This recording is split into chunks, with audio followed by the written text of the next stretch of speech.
মোহাম্মদ বেলাল হোসেন লিখেছেন, জিন কি মানুষের সাথে সবাস করতে পারে? স্বামী বিশেষ সময় অক্ষম হলে স্ত্রীর করণীয় কি হবে?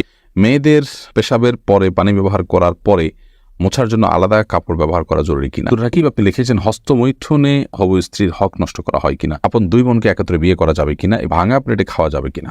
আজানের সময় কিছু খেলে গুনাহ হবে কিনা? লিখেছেন, টিকটিকি দেখলে কি মারতেই হবে? প্রয়োজনে কি খুঁজে খুঁজে মারতে হবে? বিষয়টা নিয়ে খুব দ্বিধাদ্বন্দ্বে আছি, জানাবেন প্লিজ। পরিস্থিতির কারণে স্বামী স্ত্রী যদি 5 বছর দূরে থাকে তাহলে শরীয়ত মোতাবেক স্বামী স্ত্রীকে কি আবার বিয়ে করতে হবে? অ্যালকোহল যুক্ত পারফিউম ব্যবহার করে নামাজ আদায় করলে নামাজ হবে কিনা? অনেক জায়গায় বসে প্রস্রাব করার ব্যবস্থা নেই, দাঁড়িয়ে পেশাব করতে হয়, এরকম পরিবেশ আমরা কি করব? নামাজের সময় পাশ দিয়ে কেউ গেলে বা আসলে আমার আম্মু নামাজের ভেতরই তাকায়, এতে নামাজের কোনো সমস্যা হবে কিনা? চলুন আপনাদের যে সমস্ত প্রশ্ন ইতিমধ্যে চলে আসছে সেগুলোর উত্তর দেওয়ার পালায় আমরা প্রবেশ করি। ফয়সাল আহমেদ আপনি লিখেছেন, টিকটিকি দেখলে কি মারতেই হবে? প্রয়োজনে কি খুঁজে খুঁজে মারতে হবে? বিষয়টা নিয়ে খুব দ্বিধাদ্বন্দ্বে আছি, জানাবেন প্লিজ। না, খুঁজে খুঁজেই আপনাকে মারতে হবে এমন কিছু কোনো বাধ্যবাধকতা নেই, বরং আপনার চোখে পড়েছে উপদ্রব করে আপনি মারবেন, কিন্তু এটার জন্য আপনি খুঁজে খুঁজে বেড়াবেন, এটার পিছে পিছে ঘুরে বেড়াবেন, আপনার অনুসন্ধান করে বেড়াবেন, এই কথা হাদিসে বলা হয়নি। জুলেখা খাতুন আপনি লিখেছেন, নতুন কোনো কাপড় পরে না ধুয়ে নামাজ পড়ে নামাজের কোনো ক্ষতি হবে কিনা? নতুন কোনো কাপড় পরলে সেটা ধুয়েই পড়তে হবে এমন কোনো বাধ্যবাধকতা নেই, কারণ নতুন কাপড় মানেই যে সেটা নাপাক, সেটাতে অপবিত্রতা আছে এমনটি তো নিশ্চিত নন আপনি, তাহলে এটি ধোয়াটা বাধ্যতামূলক কেন হতে যাবে? তবে হ্যাঁ, আপনারা যদি নতুন কাপড় কেনার পর দেখলেন যে সেখানে কোনো নাপাক আছে, তাহলে ওই জায়গায় সেই নাপাকটা ধোয়াটাই হলো অবশ্য। অতএব শরীর দৃষ্টিকোণ থেকে নতুন কাপড় ধুয়ে পড়তে হবে এমন কোনো বাধ্যবাধকতা নেই। আব্দুর রাকিব আপনি লিখেছেন, হস্তমৈথুনে হবু স্ত্রীর হক নষ্ট করা হয় কিনা? এটি আপনার স্বাস্থ্য নষ্ট হয়, আপনি নিজের হক নিজে নষ্ট করছেন, নিজের আমল নষ্ট করছেন, এবং এর মাধ্যমে যদি আপনার যৌন শক্তি কমে যায় সেক্ষেত্রে আপনি স্ত্রীর হক নষ্ট করছেন, অবশ্যই সেজন্য এটি নাজায়েজ এবং গুনাহের কথা, হারাম। শারমিন আক্তার মিলি লিখেছেন, পরিস্থিতির কারণে স্বামী স্ত্রী যদি 5 বছর দূরে থাকে তাহলে শরীয়ত মোতাবেক স্বামী স্ত্রীকে কি আবার বিয়ে করতে হবে? না, 5 বছর কেন, 10 বছরও যদি কোনো কারণে দূরে থাকে, তাদের মধ্যে বিচ্ছেদ বা তালাক না হয়, তাহলে তারা পুনরায় বিয়ে করতে হবে না, তাদের সম্পর্ক টিকে থাকবে তালাক না হওয়া পর্যন্ত। রাইসানি আপনি লিখেছেন, আজানের সময় কিছু খেলে গুনাহ হবে কিনা?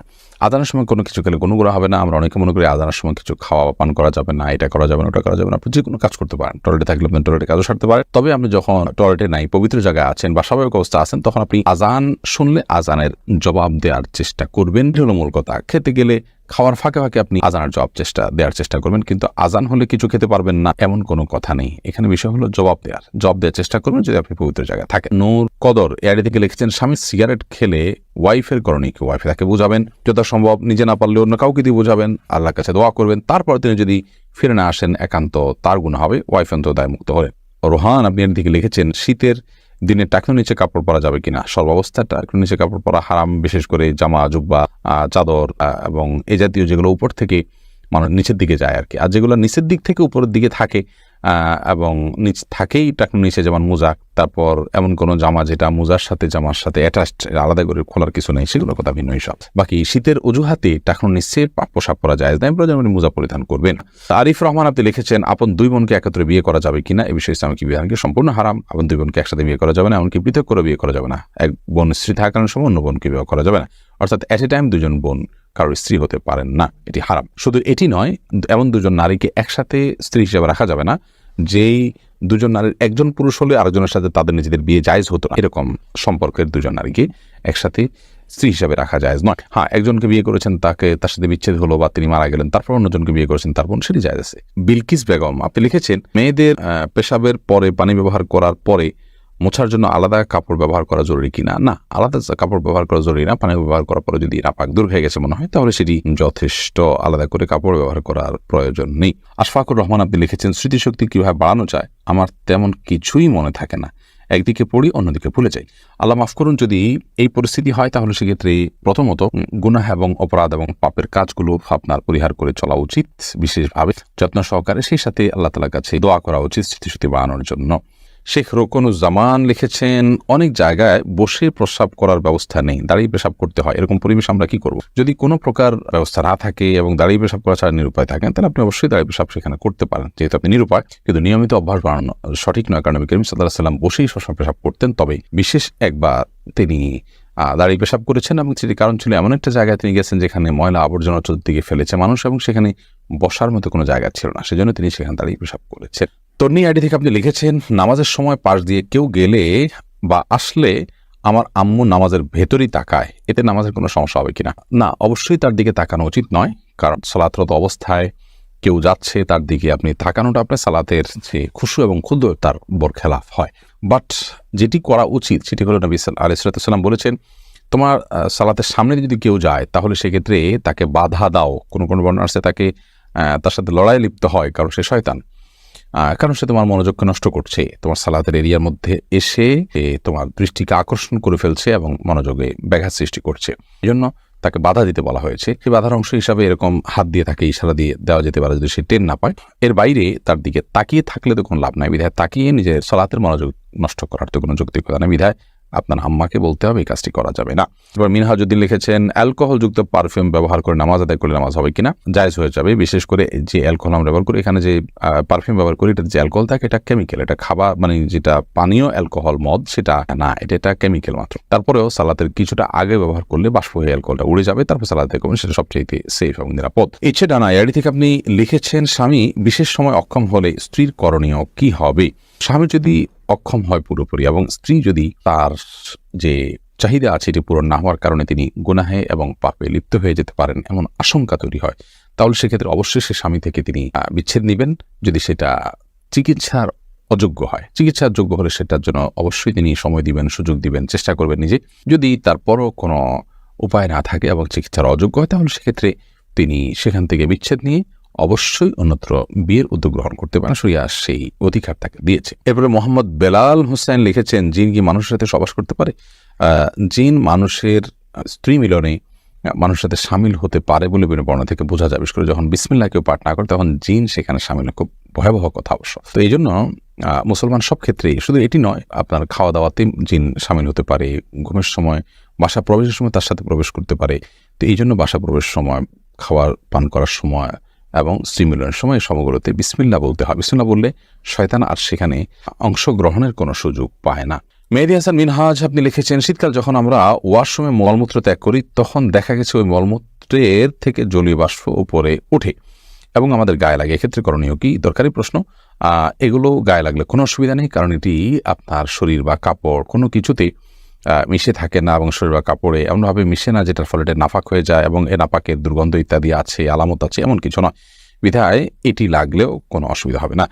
শিমুল আক্তার সুমি আপনি লিখেছেন, আমার ছোট 2টা মেয়ে আছে, ওরা যাতে ভয় না পায় এজন্য আমি টয়লেটের দরজা খুলে সব কাজ করি, এদিকে আমার কোনো গুনাহ হবে? আপনি টয়লেটে কাজ করেন, এদিকে না দরজা খোলা না রাখলে তারা ভয় পাবে, তাহলে সেটা আপনি করতে পারেন, কোনো অসুবিধা নেই। ইভেন কোনো ওজোর ছাড়াও যদি আপনি দরজা খোলা রেখে কাজ করেন তাতে গুনাহ হবে ব্যাপারটা সেরকম না, কিন্তু এটি বিশেষ করে টয়লেটে যখন ঢুকবেন তখন বিসমিল্লাহ পড়ে ঢুকা, বের হওয়া যখন সময় বিসমিল্লাহ পড়ে বের হওয়া, দোয়া পড়ে বের হওয়া, এটি সুন্নাহ সম্মত। যদি না করেন তাহলে সেক্ষেত্রে শয়তান আপনার সাথে সামিল হয়ে যাবে। কিন্তু দরজা খোলা রাখলেই যে শয়তান প্রবেশ করে ফেলবে এমন নয়, তবে দরজা লাগিয়ে রাখা উচিত সচরাচর দুষ্ট জিনের কবল থেকে বাঁচার জন্য। বাচ্চারা কান্নাকাটি করে, সে ওজোর থেকে তো খোলা রাখতেই পারবেন। আফরোজা খাতুন আদরি লিখেছেন, একজন তালাকপ্রাপ্তা নারী বিবাহ না করে বাকি জীবন কিভাবে পরিচালনা করা উচিত? তালাকপ্রাপ্তা নারী তিনি যদি বিবাহ না করলে তার কোনো পাপে লিপ্ত হওয়ার আশঙ্কা তৈরি না হয়, ধরুন অনেক বয়স হয়ে গেছে বা তার শরীরে সেরকম কোনো যৌন আকাঙ্ক্ষা তৈরি হয় না, তাহলে সেক্ষেত্রে তিনি বাকি জীবন বাবার বাড়িতে বা কোনো জায়গায় কাটাতে পারেন। তিনি নিজে উপার্জনের কোনো হালাল ওয়ে থাকলে পর্দার সাথে সেটি তিনি করতে পারেন এবং জিকির আজকার মাধ্যমে তিনি বাকি জীবন কাটাতে পারেন। কিন্তু বিবাহ করে যদি তিনি কাটান সেটা তার জন্য উত্তম, কারণ নবী রাসূলুল্লাহ সাল্লাল্লাহু আলাইহি ওয়াসাল্লাম বিবাহিত ছিলেন এবং ফিতনা থেকে বাঁচার জন্য এটি অনেক সময় প্রয়োজন হয়। আর যদি ফিতনা পতিত আশঙ্কা থাকে কোনো রকম, তাহলে সেক্ষেত্রে একাকী তার জন্য থাকা জায়েজ নয়।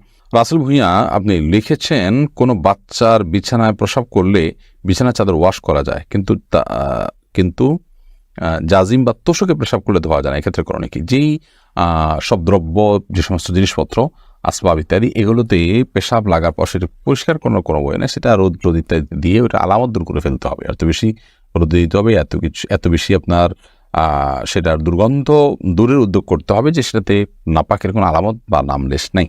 তো এর মাধ্যমে সেটি পাক হয়ে যাবে। বিশেষ করে ফ্লোর, ওয়াল, গাছ, এই টাইপের অনেক কিছুই আছে যেগুলোকে ওইভাবে আসলে ধোয়া সম্ভব হয় না। তো সেগুলোতে নাপাকের আলামত যেটি আছে সেটা দূর হয়ে গেলে সেটি ব্যবহার করা যাবে।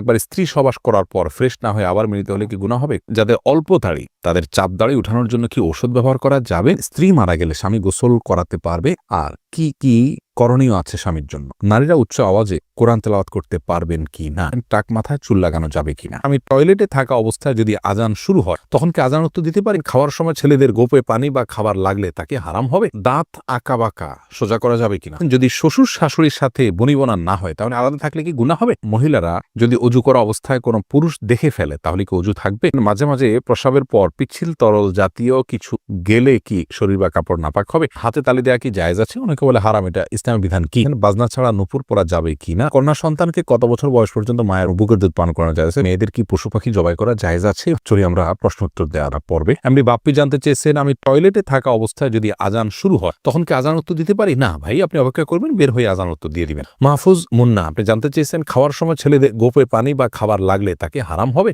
না, এমন কোনো কথা নেই। গোপে পানি বা খাবার লাগলে হারাম হয়ে যাবে, এটা জায়েজ নাই। এমনি লিটন হোসেন জানতে চেয়েছেন, দাঁত আঁকা বাঁকা সোজা করা যাবে কিনা? হ্যাঁ, যাবে, কোনো অসুবিধা নেই। আঁকা বাঁকা দাঁতকে সোজা করাতে কোনো অসুবিধা নেই, এটা খুবই সাধারণ একটি বিষয়, অনেকেই করে থাকেন আজকাল, অসুবিধা নেই ইনশাআল্লাহ। শারমিন সোনালী আপনি জানতে চেয়েছেন, যদি শ্বশুর শাশুড়ির সাথে বনিবনা না হয় তাহলে আলাদা থাকলে কি গুনাহ হবে? আলাদা থাকলে গুনাহ হবে না, ওনাদের হক যদি মোটামুটি আদায় করা হয়, তাদের যেটুকু প্রয়োজন, আলাদা থাকলে যে গুনাহ হবে এমন কোনো কথা। আব্দুল মোমিন জানতে চেয়েছে, মহিলারা যদি অজু করা অবস্থায় কোনো পুরুষ দেখে ফেলে তাহলে কি অজু থাকবে? দেখুন ভাই আব্দুল মোমিন, অজু করা অবস্থায় কোনো পুরুষ দেখলে অজু ভাঙবে এমন নয়, তবে সেটা যদি ইচ্ছাকৃত দেখেন তাহলে গুনাহ হবে, অনিচ্ছাকৃত হলে গুনাহও হবে না, কিন্তু এই দেখার সাথে অজু ভাঙার কোনো সম্পর্ক না, অজু থাকবে ইনশাআল্লাহ। এমডি নাসির উদ্দিন জানতে চেয়েছেন, মাঝে মাঝে প্রসাবের পর পিচ্ছিল তরল জাতীয় কিছু গেলে কি শরীর বা কাপড় নাপাক হবে? যদি শরীরে লাগে তাহলে সে অংশটা ধুয়ে ফেলবেন, কাপড় লাগলে সে অংশটা ধুয়ে ফেলবেন, বাস, তাহলেই চলবে। নাপাক হবে যেটুকু লাগবে সেটুকু জায়গা। এসেছে হেলাল খান জানতে চেয়েছেন, অজু করার সময় দাঁত থেকে রক্ত বের হলে কি অজু হবে? দাঁত থেকে যদি রক্ত বেশি বের হয়ে যায়, বের হতে থাকে, যার ফলে আপনার থুথু লাল হয়ে যায় এবং লালচে ভাব বেশি থাকে থুতুর মধ্যে, তাহলে সেক্ষেত্রে আপনার অজু হবে না। আর যদি লালচে ভাব কম থাকে, হালকা হলুদ হয়, তাহলে সেক্ষেত্রে অজু হয়ে যাবে। আফরিন সুলতান জান্নাত আপনি জানতে চেয়েছেন, বাজনা ছাড়া নুপুর পরা যাবে কিনা? জীবন আপনি নুপুর পড়তে পারেন যদি সেটাতে বাজনা না থাকে এবং বাহিরে আপনি যখন পরে যাবেন সেটা আপনার পায়ে থাকতে পারে, কোনো অসুবিধা নেই। সাহাবায়ে কেরামের মধ্যে থেকে অনেকে নুপুর পড়েছেন, অনেক মহিলা সাহাবীরা নুপুর পড়েছেন, এরকমটি হাদিস দ্বারা স্পষ্টভাবে আমরা জানতে পারি। জহিরুদ্দিন মোহাম্মদ বাবর জানতে চেয়েছেন, হাতে তালি দেওয়া কি জায়েজ আছে? অনেকে বলে হারাম। এটা ইসলামের বিধান কি? হাতে তালি দেওয়া এটাকে হারাম বলার সরাসরি কোনো সুযোগ নেই, তবে অবাক করা কোনো কিছু, ভালো কিছু দেখলে মুখে সুবহানাল্লাহ বলা, আশ্চর্য হলে সুবহানাল্লাহ বলা, মাশাআল্লাহ বলা, এটা হলো সুন্নাহ, হাতে তালি নয়।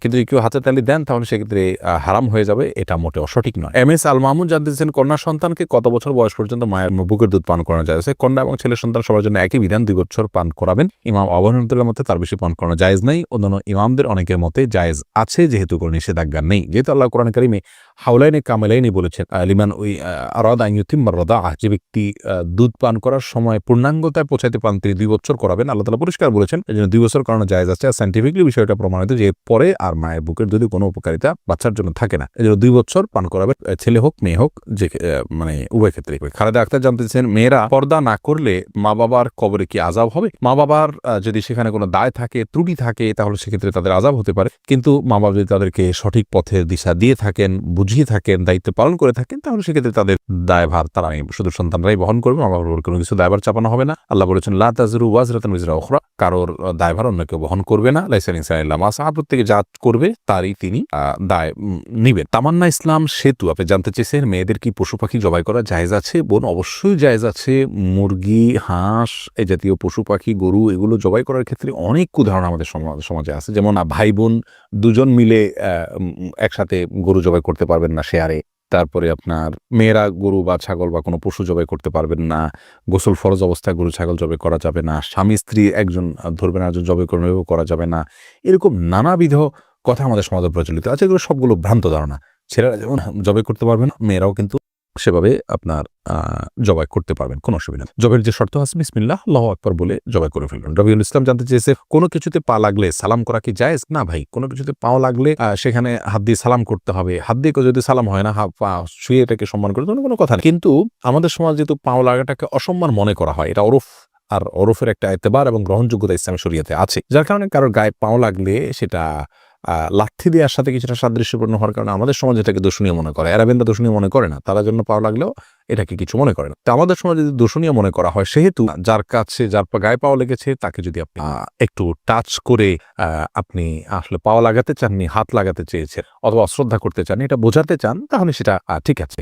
এটাতে দোষের কিছু নেই, তবে এর মানে এই নয় যে তাকে আপনি সালাম দিবেন। ভাই রাশেদুল ইসলাম রুবেল, আপনি জানতে চেয়েছেন টাক মাথায় চুল লাগানো যাবে কিনা, এ ব্যাপারে ইসলামের কোনো বিধিনিষেধ আছে কিনা। ভাই রাশেদ, টাক মাথায় চুল, আলগা চুল লাগানোর ব্যাপারটি একজন স্বাভাবিক অবস্থায় একজন মানুষের জন্য জায়েজ নাই, কারণ আল্লাহ রাব্বুল আলামিন বলেছেন লা তাবদীলা লিখালকিল্লাহ, আল্লাহর সৃষ্টিতে কোনো প্রকার পরিবর্তন করা চলে না। এখন কারো চুল পড়ে গেছে, তিনি আলগা চুল লাগিয়েছেন, এটা এক ধরনের প্রতারণার মতো। যেমনি ভাবে চুল সাদা হয়ে গেলে সেটাকে কালো করার যে একটা প্রয়াস, প্রবণতা, নিজের বয়স লুকানোর চেষ্টা, অথবা বয়স ছাড়াও অনেক সময় সাদা হয়ে থাকে, তো এই যে নিজের অবস্থার পরিবর্তন করার চেষ্টা, এই জিনিসটাকে ইসলাম ভালোভাবে দেখে না। অতএব এটাকে স্বাভাবিকভাবে রেখে দেওয়াটাই উচিত, এবং এখানে কোনো প্রকার লুকোচুরি করা এটা অনুচিত এবং অসুন্দর। এমডি আব্দুল্লাহ জানতে চেয়েছেন নারীরা উচ্চ আওয়াজে কোরআন তেলাওয়াত করতে পারবেন কি না। ভাই আব্দুল্লাহ, নারীরা উচ্চ আওয়াজে কোরআন তেলাওয়াত করতে পারবেন, তবে সেটি পরপুরুষের কান পর্যন্ত যেন না পৌঁছে সে ব্যাপারে চেষ্টা করতে হবে।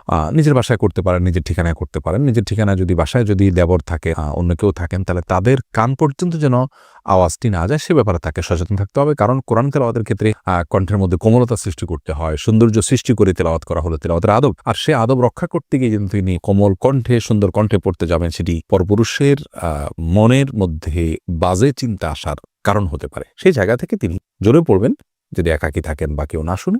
আর যদি কেউ শোনার মতো থাকে তাহলে তার কান পর্যন্ত যেন না যায় সেভাবে তিনি তেলাওয়াত করবেন ইনশাআল্লাহ।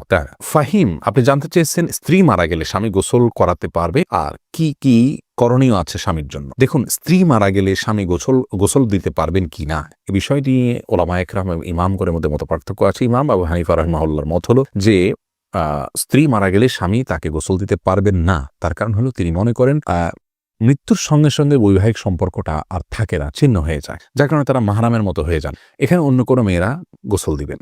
যদিও অন্য ইমামদের অনেকেরই মত হলো যে না, বৈবাহিক সম্পর্ক মৃত্যুর মাধ্যমে ভেঙে যায় না, বরং বৈবাহিক সম্পর্ক তালাক না দিলে সেটি কিয়ামত পর্যন্ত বরং চিরকালের জন্য, অনন্তসীম কালের জন্যই সম্পর্কটা হয়ে যায়। যার কারণে তাদের দৃষ্টিকোণ হলো যে স্বামী তার স্ত্রীকে গোসল দিতে পারবেন, স্ত্রী তার স্বামীকে গোসল দিতে পারবেন। তো এক্ষেত্রে যদি ভিন্ন কোনো ভালো মহিলা থাকেন যিনি গোসল দিতে পারেন, সেটা ভালো, এবং এক্ষেত্রে কোনো অসুবিধা নেই। জোনায়েদ, আপনি জানতে চেয়েছেন যাদের অল্প দাড়ি তাদের চাপ দাড়ি উঠানোর জন্য কি ঔষধ ব্যবহার করা যাবে। ভাই সাইদ জোনায়েদ, ঔষধ ব্যবহার করে দাড়ি উঠানো, এটা যদি স্বাস্থ্যের জন্য ক্ষতিকর হয়, ক্ষতিকর হওয়ার কথা স্বাভাবিকভাবে, যদি ক্ষতিকর হয় তাহলে কিন্তু এটা করা জায়েজ নাই। আল্লাহ রাব্বুল আলামিন বলেছেন ওয়ালা তালকু বিআইদিকুম ইলা তাহলুকা, তোমরা নিজেদেরকে ধ্বংসের দিকে, ক্ষতির দিকে ঠেলে দিও না। অতএব এমন কোনো ঔষধ ব্যবহার করা যাবে না যে ঔষধ ব্যবহার করলে আমাদের ক্ষতি হতে পারে। আর যদি কোনো প্রকার ক্ষতি না হয় তাহলে সেক্ষেত্রে দাড়ি গজানোর জন্য তিনি যদি কোনো মেডিসিন ইউজ করেন, করতে পারেন, কোনো অসুবিধা নেই। তবে মনে রাখা উচিত আল্লাহ রাব্বুল আলামিন তাকে যেভাবে সৃষ্টি করেছেন